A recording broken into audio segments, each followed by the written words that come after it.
आप देख रहे हैं देश लाइव, देश की आवाज। आदाब, नमस्कार, सत श्री अकाल। देश लाइव में आपका स्वागत है। मैं हूं सहल कुरैशी। पेड़ बोया बबुल का तो उस पर आम कहां से आएंगे, ऐसी और भी कई कहावतें हैं जो इस वक्त सटीक बीजेपी पर सही साबित हो रही है। और मैं हमेशा यह कहता था कि यह कानून ही एकमात्र ऐसा रास्ता है जिससे आप भड़काऊ भाषण देने वालों को, देश को तोड़ने वालों को, दंगाइयों को, भ्रष्ट अधिकारियों को सजा दिला सकते हैं या कोर्ट में घसीट कर ले जा सकते हैं। जिस तरीके से बीजेपी ने किया राहुल गांधी के खिलाफ, मोदी एक सरनेम को लेकर एक मामला चला, राहुल गांधी को सजा हुई और ये तमाम चीजें हुई। लेकिन इस वक्त एक बड़ी खबर यह है कि बीजेपी के खुद के ही कई सारे विधायक और दिल्ली के उपराज्यपाल कानून की रडार पर आ गए हैं। उन्हें सजा हो सकती है और मामला 2002 के दंगों के वक्त का है। और सिर्फ दिल्ली के उपराज्यपाल ही नहीं, गुजरात में इस वक्त बीजेपी से जीते 2 विधायकों का नाम भी इसमें शामिल है। और ये 2 विधायक हैं जो अहमदाबाद से जीते हैं। अहमदाबाद की एलिस ब्रिज सीट से जीते हैं अमित शाह। नहीं, अमित शाह वो वाले नहीं हैं, दूसरे अमित शाह हैं। और उसके अलावा एक हैं वेजलपुर की विधानसभा से जीते हुए अमित ठाकर। ये 2 विधायक हैं, अमित ठाकर और अमित शाह। और इनके साथ ही साथ दिल्ली के जो गवर्नर हैं उनका नाम सामने आया है, विनय कुमार सक्सेना का। मामला यह है कि 2002 के दंगों के वक्त गांधी आश्रम के अंदर एक प्रार्थना सभा रखी गई थी और वहां पर मेधा पाटकर के साथ में जो दिल्ली के उपराज्यपाल है उन्होंने, और जो अभी बीजेपी के 2 विधायक जो बन चुके हैं, इन 3 लोगों ने मारपीट की थी। यह आरोप उन पर लगा था। कोर्ट में मामला चल रहा था। अब कोर्ट ने इस मामले के अंदर लेफ्टिनेंट गवर्नर दिल्ली के उपराज्यपाल को फटकार लगाई है और क्या कुछ कहा है और किस तरीके की खतरे की तलवार जो है अब लटक रही है बीजेपी के 2 विधायकों पर और दिल्ली के राज्यपाल पर, यह हम आपको बताएंगे इस खबर के अंदर। लेकिन उससे पहले अगर आपने हमारा चैनल देश लाइव सब्सक्राइब न किया हो तो हमारे चैनल को जरूर सब्सक्राइब कर लें। और सोशल मीडिया के तमाम प्लेटफॉर्म्स पर, फेसबुक पर, ट्विटर पर, इंस्टाग्राम पर आप देश लाइव के पेज को फॉलो करें। सहल कुरैशी और सहल कुरैशी ऑफिशियल, ये 2 अलग अलग पेज है, इन्हें भी आप जरूर फॉलो करें।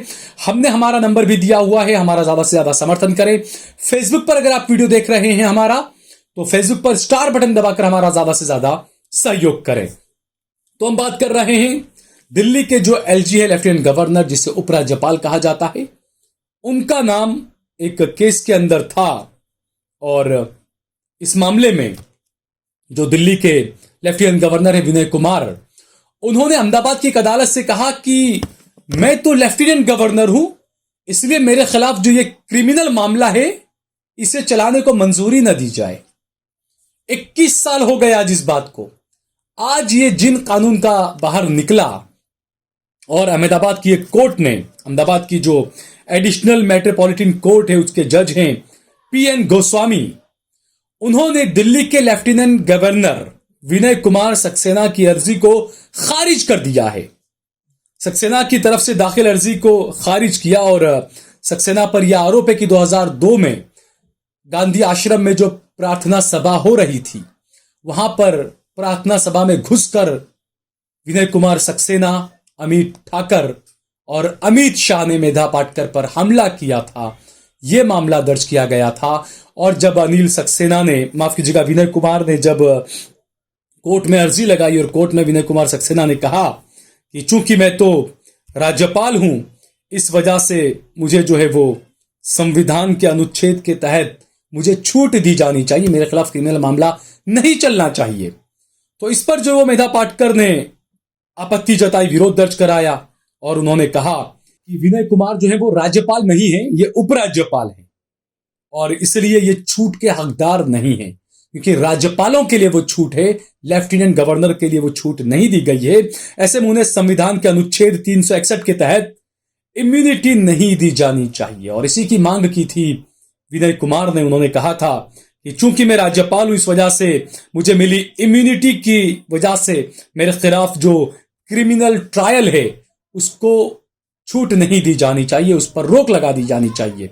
और मेधा पाटकर ने इसका विरोध किया और आखिरकार मेधा पाटकर की बात को कोर्ट ने माना और विनय कुमार की मुश्किलें बढ़ गई। अहमदाबाद की कोर्ट ने इस मामले में जो है वो अब साफ कर दिया है कि विनय कुमार के खिलाफ केस चलेगा, क्रिमिनल केस चलेगा।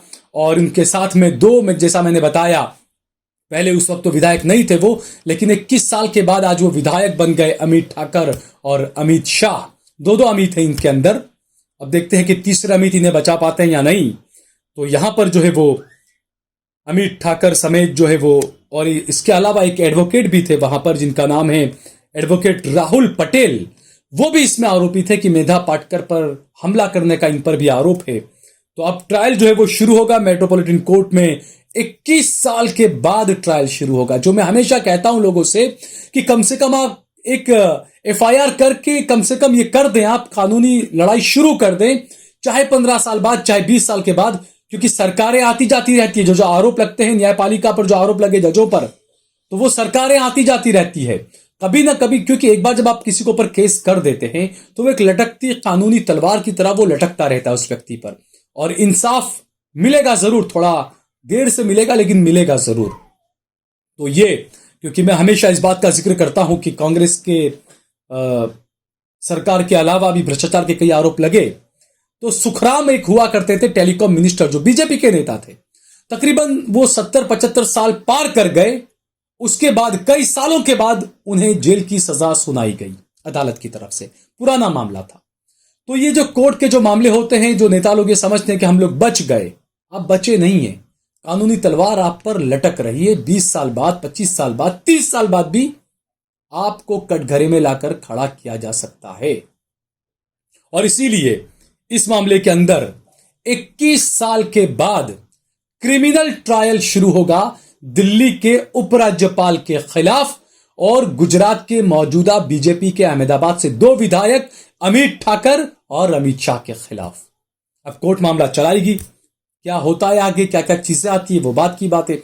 लेकिन उस वक्त देखने वालों ने बताया कि हमला हुआ था, मारने आए थे वो लोग, और कुछ पत्रकारों को भी लगा था उस टाइम पर, चोट आई थी उस टाइम पर पत्रकारों को भी।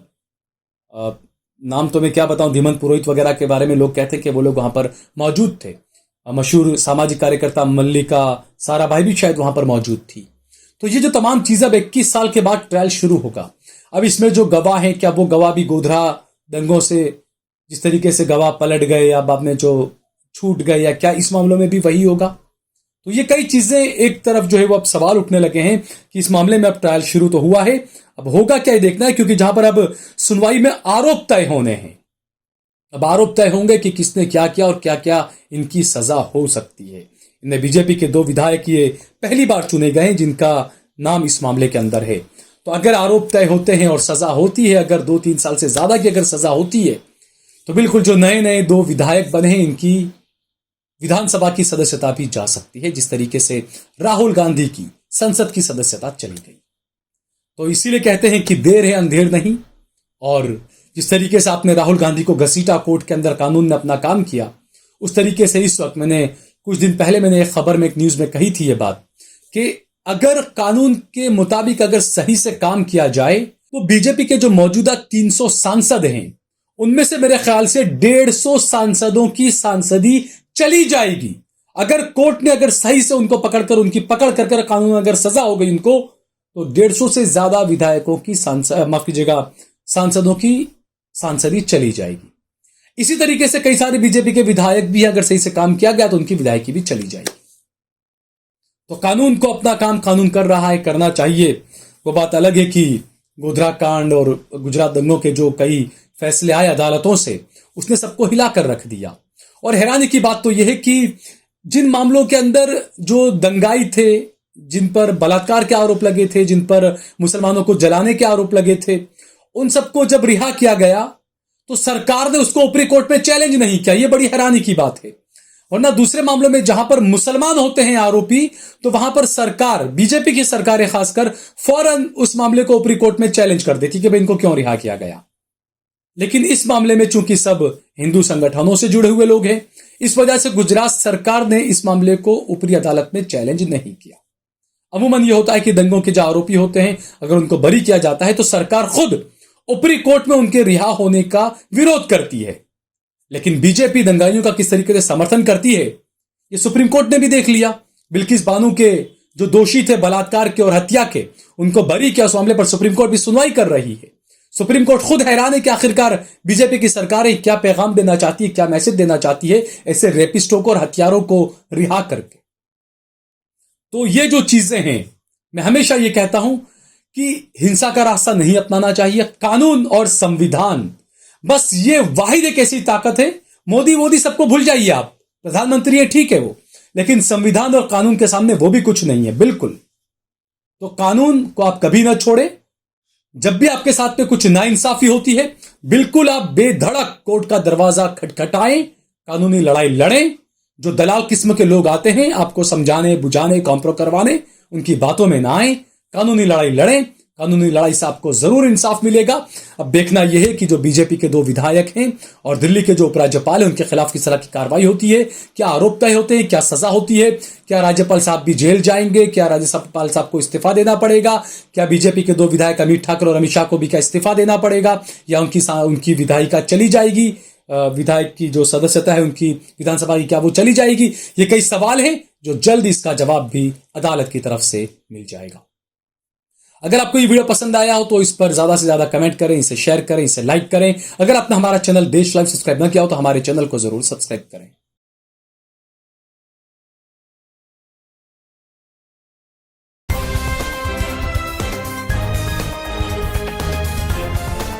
देश और दुनिया की तमाम छोटी और बड़ी खबरों के लिए हमारे चैनल को सब्सक्राइब करना न भूलें और बेल का बटन जरूर दबाएं।